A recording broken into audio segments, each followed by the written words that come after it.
You're listening to STP Radio.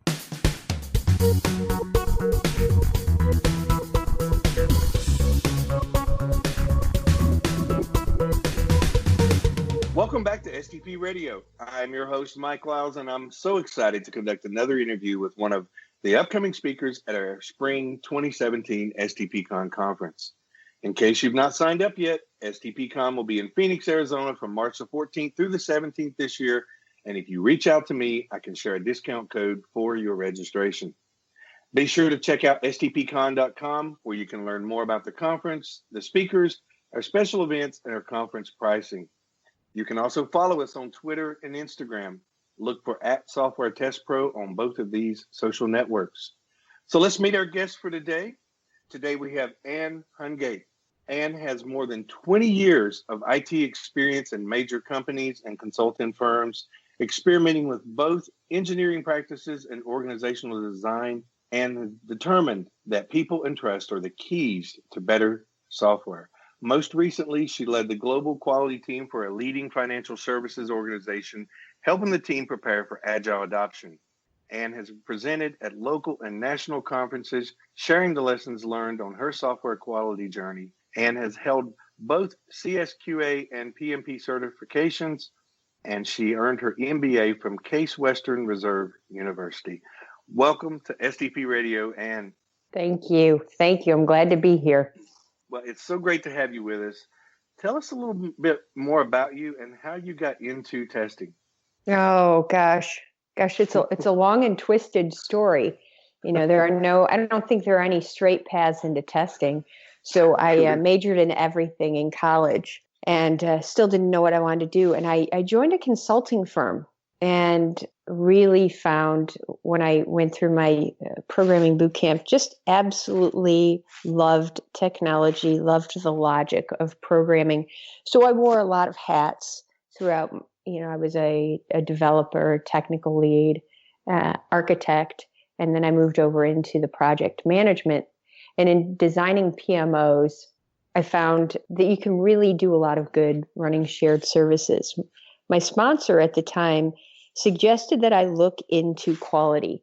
He said, he had this great vision. He said, quality is really where all the domains come together in technology, where you have to have the understanding of an architect, the detail orientation of a developer, the process appreciation of a project manager, and the communication skills of a BA. He said, I think you need to go into this space and be a part of the journey as automation and agile become more prevalent, be an influencer in driving that change. So that's how I got into quality.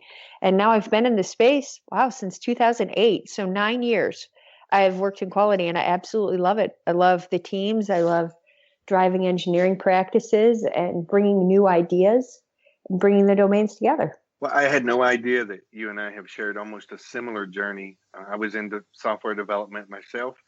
I actually moved into the PMO and did the exact same thing, got back into development as a manager there. And when my organization started a testing company, testing organization and a team in 2008, that's exactly when I started testing as well. So it sounds like we've had similar experiences. I think parallel lives. It's so true.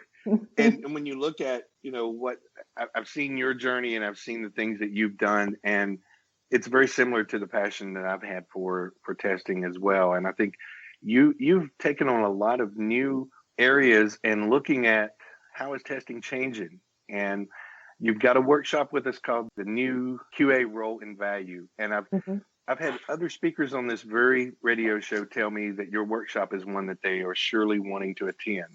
You're gaining a lot of popularity among the other speakers wanting to sit in on this and hear about the future of testing. And we know everybody has their own opinion. Many will tell you that they're sure of all the changes that are coming, and some may know and some may not. But whether they're right or wrong, one thing is for sure, times are changing. And testers need to be prepared for those changes. And your workshop mentioned that you will help the audience think about a roadmap for the future. And I really like that line in your description. Can you tell us a little bit about this workshop and what you wish to share with the audience? Yes, I am. I've been working on this content since 2010. So this is 6.5 years in the making to come up with this framework. And this really leads to why I got into the domain in the first place. So folks who come to the workshop, we are going to open with some of the megatrends and talk about the implications with the convergence of changes in processing power and automation and big data and analytics, cloud, everything as a service. We're going to talk about how these are all converging and how they're creating new opportunities for quality professionals. And there's several dimensions to it. The first is we're going to talk about stability in careers, because historically, quality people, we've been able to stay with the team and stay with the product for a long time, and that might not be the case anymore. So we're going to really work on a frame of helping people get comfortable with the idea that stability is now dynamic rather than fixed. It's like riding a bicycle. You don't really start to get balance riding a bicycle until you're moving. So that's the first part. The second thing is it's really a reassuring message. I believe that quality professionals have something unique and special to offer in this time of great change, of exponential change, if we're willing to grasp it. What makes us special is this fierce loyalty to the brand and to customers and customer advocacy and customer experience. So as we're getting into advanced agile practices and automation and DevOps, there's a lot of emphasis on process and on tooling and architecture, but there's not a lot of emphasis on the customer and the brand. So this is the space where I want to see quality grow. So we're going to talk about 2 career paths that can develop over time as a result of product and customer advocacy. So then the next area we're going to talk about career paths and opportunity for quality to really drive change is in the tooling and advanced automation. So a lot of organizations have a reference architecture in place, but do they have a reference architecture for test? Or is the test architecture part of the enterprise reference architecture? We have a super opportunity for folks who are skilled in automation to become more closely aligned with architecture and development. And so we're going to talk really specifically in the workshop about what that alignment means, how to get it going, and a journey to really strengthen it. And what we're doing is opening up career paths for folks and infusing a quality emphasis into areas like development and architecture. And then another space where we're going to play that I think there's a ton of rich opportunity is in operational analytics. You know, we focus so much on big data and solving big customer problems, but what about, I call it little data. And I'm not sure that's going to catch on, but it's all this. I have a lot of ideas of things that should be trendy that don't catch on, but this one should catch on. There's a lot of information that we're leaving throughout the life cycle of any product, from planning to project management to requirements, build, test, run. There's an opportunity to harvest data across all these different systems and start telling a story. That, you know, this process works really well, or when we had this many points in our story, customer adoption was, 40% higher. There's a story to be told with data, and I think there's a huge opportunity for quality folks to play in that space, which then opens up career opportunities to other advanced, larger organizational analytics. So we're going to really talk in the workshop about what the four megatrends in IT and the 4 specialties of quality align and how it opens new opportunity. But I got the privilege of working for a director many years ago who brought in that concept. Just like you're saying, testing is more than just sitting down and running through tests and evaluating the system. It's a combination of so many areas: the data, service virtualization, DevOps, environments, and all of that into one place. And I think a lot of organizations that I've gone to and talked to, or companies that I've spoken with, or people that work at different companies will say, well, that's not testing, but it is. And I think once you realize what makes up that whole, the whole schema of testing and everything that embodies testing is more than just sitting down and running through the application and using it. And I think a lot of folks actually treat it like it's Christmas morning and you got gifts all over the place and you start opening them, and this gift's important until you open up the next one, and you forget that one until later, and then you get to the third one and then you forgot the first two. And I think a lot of people just get all mixed up and they say, well, I love automation. Okay, I love service virtualization. Okay, I love data.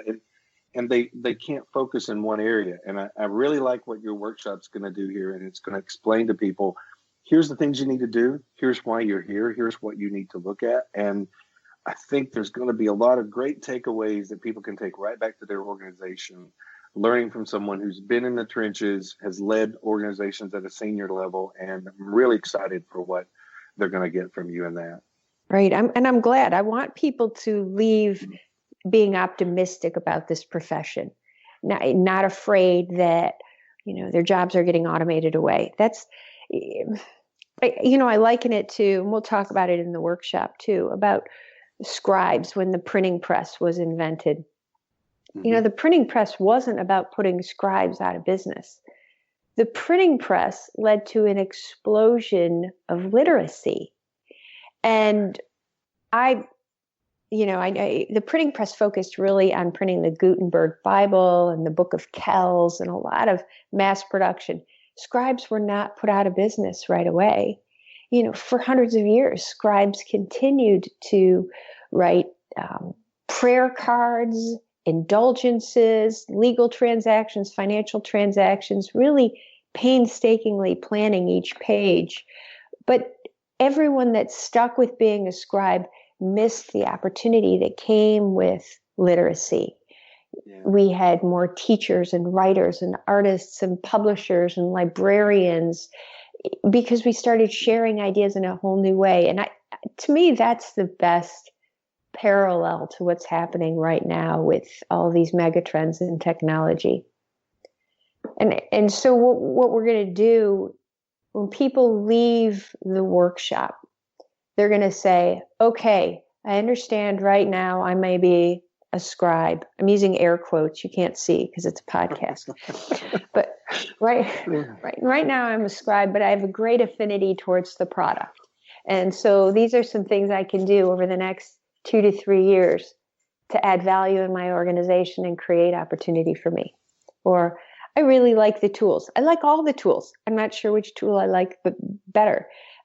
So here's sandboxes and places where you can play and where to seek mentorship and new opportunities. So it's no matter what people's affinity or preference is in testing, because quality is such a diverse domain. We're gonna have a plan for each one of them. And if you're the leader of the team, we're also going to give you an idea of a framework, a picture, a vision you can set in front of your team and share with your leadership. I know you're going to, later on, we'll talk about which workshops I want to go to, but I'm going to cheat and jump ahead. There's one about storytelling, the magical first steps of automation. I'm not missing that. Right. Because storytelling is where we have an opportunity to really shine as a profession because we see the whole picture. So we can tell a great story. Anybody that knows me understands that I love metaphors and I love comparing things to real life experiences. To me, it's the best way to explain. Metaphors have been used for so many years by everybody that I enjoy and I follow. And you stated that everything you needed to know about the art and science of project management, you learned during your summers working as an exterior painter. Well, I like that you glossed over why I got into house painting. Yes, I will let you explain that. So can you tell us how you related this to project management? What got you into this and what you learned from it? Oh, you know what? I think that was being an exterior house painter beat the pants off any internship. I mean, first of all, it paid really well. it was a good paying job. And when you're from a big family and you're bringing up the rear, you get stuck footing the whole bill for your own college education. So, and it was a really great way to meet guys, which is appealing to any, college age girl. So I get this job as a house painter, and I had no idea what went into house painting. And it took me an whole entire summer to learn the craft of painting a house, how to care for brushes, how to care for the paint, how to move a ladder, how to, paint a window. It was the end of my first summer before I was allowed to paint a front door. But as the summers went on, I'll tell you why it was such a great job. Because when you're the crew leader of a paint crew, you come onto a job, you have to manage everything. You have to anticipate obstacles that you may not be able to see, like irate homeowners or bushes or kids popping out at you, weather changing. You have to manage your equipment. You have to take good care of it. You have to manage the expectations of your homeowner. You have to keep your team happy. You've got to move along. You've got to beat your schedule. You have a certain amount of time that needs to be there. You have to paint to a level of quality that there aren't callbacks. You have to keep the home office informed of when you're going to be done and when there are any issues. You've got to work with your providers, your suppliers. So the hardware store that may be bringing the paint, or the crew that's bringing your ladders. So it's learning to negotiate and work with all these different stakeholders who have different needs. And you don't think about it. You don't think about it when you're getting your house painted, that these folks have skills that are really transferable to an IT shop. Right. But I learned a lot about diplomacy and how to clean up paint spills. I am loaded with tricks. If you get paint on your sidewalk, everyone, you can just rub some dirt into it while it's still wet, and that'll clean up all the paint. But yeah, that's everything I learned. I really learned painting houses. It was phenomenal.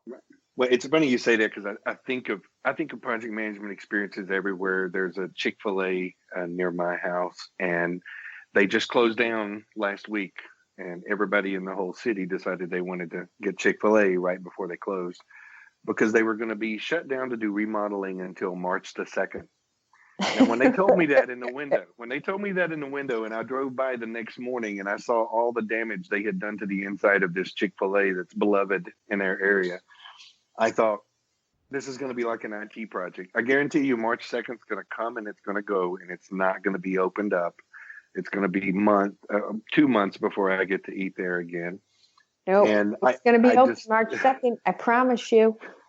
So if that is the case, I definitely want to find out from them, what is their practice? How do they stay on track? And what are they doing that other people may not be doing? Because I have seen places shut down and not open back up. And you're exactly right. Don't the laugh. First thought came to me, they'll do it. You know what? I'll tell you what's different. And I don't know why this never occurred to me before. I never missed a date on my paint job, and none of the crews in the company did. We focused so much when we got to a job of planning it and doing the prep work. The whole focus was, you started by doing a walk around with the customer. What are you expecting? You walk around with the crew. This is the order we're going to move. This is how we're going to manage the daylight, because you want to be away from the sun when you're painting. You immediately check the colors that came with the paint, and the bulk of the job is spent doing prep work. And you don't miss a day. And I know that's going to happen at Chick-fil-A. And I think that is one of the ways we in quality can, right now, we sometimes let ourselves wait until the end to get brought into a job, or we wait until the shutters are going back up on a painted house before we come in and start doing inspections. And we have opportunity to get in earlier. Well, I thought of a situation when I'm sitting in the window talking to the guy at Chick-fil-A, and he's saying we're opening back up on March the 2nd. And I said, I should have came more this week since you weren't going to be open the rest of the month and a half. And he said to me, I had a lady just drive through, multiple people actually, and bought platters of Chick-fil-A to freeze and save. To freeze and keep for a month. And I thought, how interesting that would be if we as a testing organization could have people so anxious to get to the testing And to see that and to see the end of this project meet their dates, and everybody's bought into it as they would be to say, I want to have my Isn't Chick-fil-A. that the same of saying, like, give me my virtualized services? So we have a service virtualization team. Let me load up on the service, get all these services so that I can run all these tests for the next 6 weeks while I'm waiting for my vendor or my supplier, whoever, to be ready. It's the same thing. You load up on platters of chicken nuggets, chicken strips. That's a great metaphor. We should do a presentation on that soon. Maybe a and I'm so surprised that service virtualization it's growing, and I've seen it growing over the years. But I'm still surprised that companies don't use it, because to me, and you and I have talked about this many times, to me that is a core supplement and an alternative to allow you to get testing started earlier and to be able to use that. And I think we have an opportunity for that to really be a good thing for organizations that are just learning how to use it. Oh, we really do. It's a mindset change though. Now we go back to the analogy of riding a bike. So if we've been doing the same job forever and we wait until code all comes in, we have all the pieces together and we test then, the idea of being able to test with sophisticated stubs and virtualized services and virtualized data is a different way of thinking. So, a lot of it is just getting people comfortable with it, getting comfortable with change. That's right. Well, going back to the painting discussion, I know you mentioned that you don't paint as much now. You leave that to the younger generation. You're allowing other people to learn from it. And the one interesting thing you said was you don't use tape, which I always have to use, because if I get arrogant, I'll paint all over the walls and everything I shouldn't be painting on. But you stated that you go very fast. And speaking of fast, you have a session called Quality in the Digital Age, Get Ready. Now, this is a breakout session, and this is going to be a great one, I believe, because one of the lines in your session description says, get closer to the customer, closer to the technology, and learn more from your data. Now, that's a great call out, because I feel that organizations are prepared for the digital age from an automation and a new technology standpoint. People are starting to understand the Internet of Things better and looking at how we can handle devices and things that occur in your car. And I now can connect my phone to my car, and everything is changing technology-wise. But we sometimes forget about the core things that make things successful, which is a better understanding of the customer and how that data works with us. So what do you hope to share with the attendees and that they'll take away from this session? Well, and my hope with this session, this one's more of a teaser because it's not a full workshop. My hope with this one is that it stimulates discussion and research and dialogue, and it reduces fear. I know we have a lot of folks right now who are nervous about automation and what it means to them. And this is kind of a teaser, but it's going to inspire people to go out and arm themselves with knowledge and tools and relationships and stretch themselves just a little bit to be ready for the next role. So if we go into the space, again, I'll go back to the data and analytics. Get comfortable working with data and asking questions you haven't asked before. Asking why and can I get more data about it, and making connections you haven't made before. Because once you make the connection once, it's made and you get comfortable with it. So let's say we get comfortable with correlating the number of defects that escaped into system test with the customer complaints. Let's say we can get, all the data are available. Have we ever done a correlation or compared like projects before to learn? What did we do differently when this project had so many fewer complaints in production? What did we do differently? So start harvesting that data, asking the questions, learning, and feeding it back. What happens is we're painting our quality team in a more favorable light because we're using facts and data, not just opinions, but facts and data to tell a story and help our organizations get better. Right. We're going to find that our stakeholders, our customers, our leadership team, they're going to respond very, very well to facts and data. And that's going to create opportunity. Everybody's going to say, get the quality team in here sooner. Or, you know what, we maybe could, so let's start with the quality team so we know what they're going to be looking for at the end. It's crazy.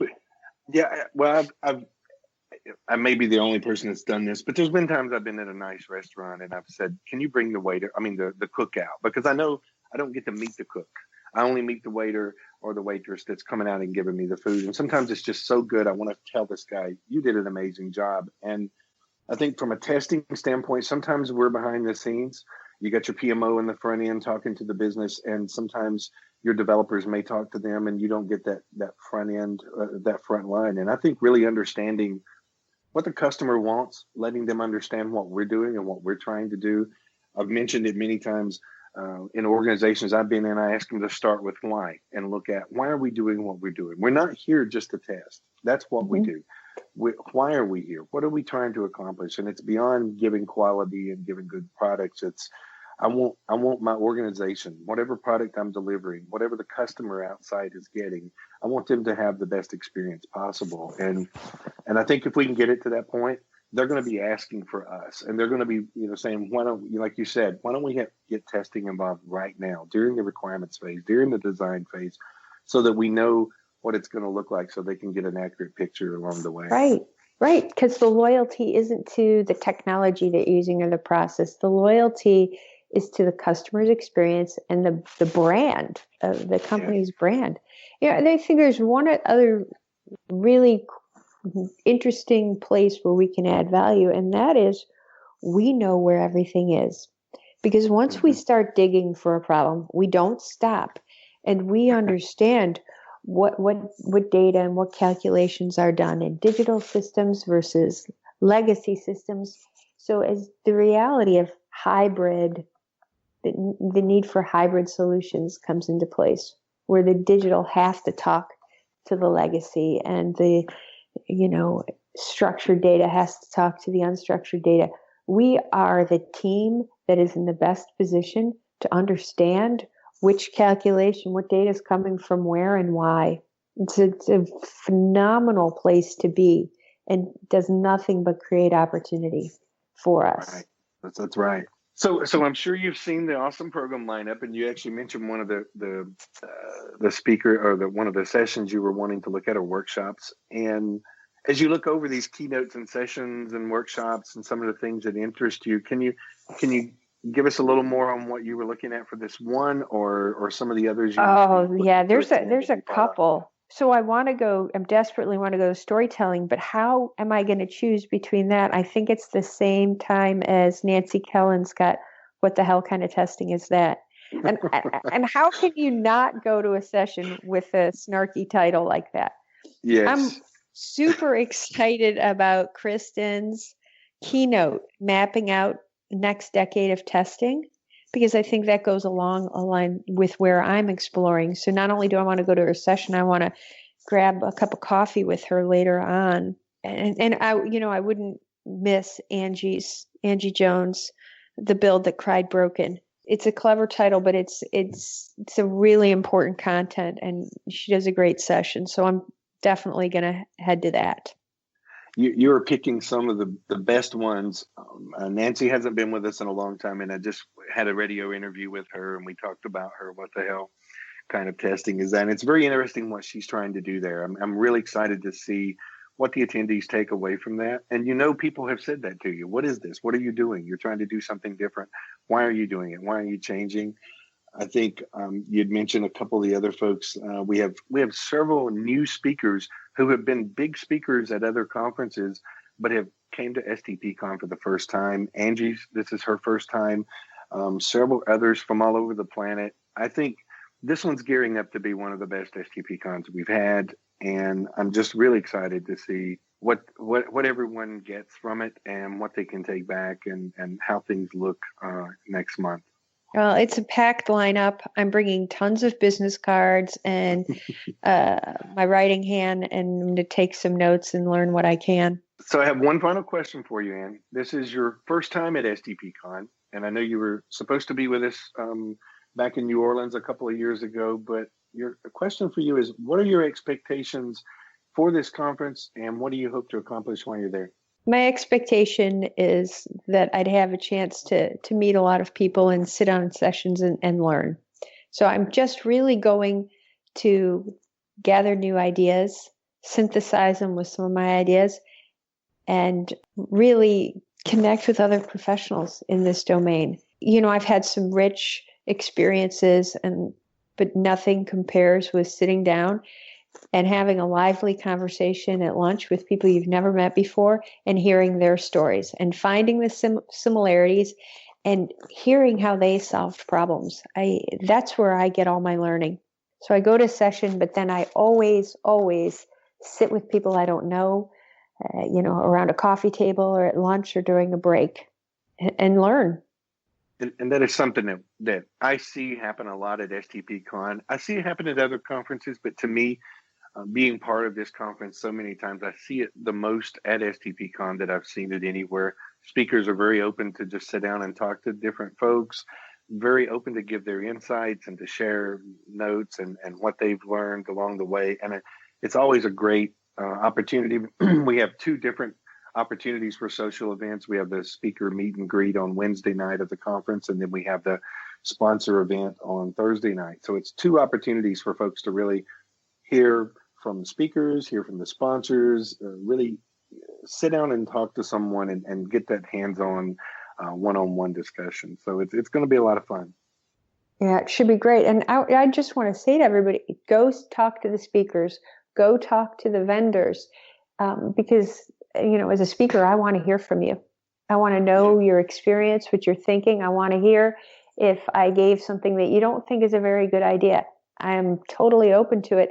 And the vendors want to hear from me too. They want to hear, are you trying their product? Or if you haven't, does the product make sense to you? Is it something you'd like to try? So get involved, get engaged. Well, Anne, thank you so much for your time today. Thank you for being with us on the show today. Well, I enjoyed it. Thank you for inviting me. And I'm really looking forward to seeing everybody in person next month. Or I guess be so great. Now it's a month and a day. Right. Well, I look forward to seeing you in Phoenix. And this concludes our next episode of STP Radio.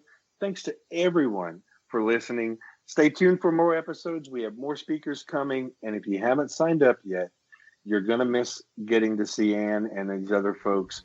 And please sign up for the conference, get out there, and we'll see you in Phoenix in March. Thanks for listening to this episode of STP Radio, and stay tuned for more episodes.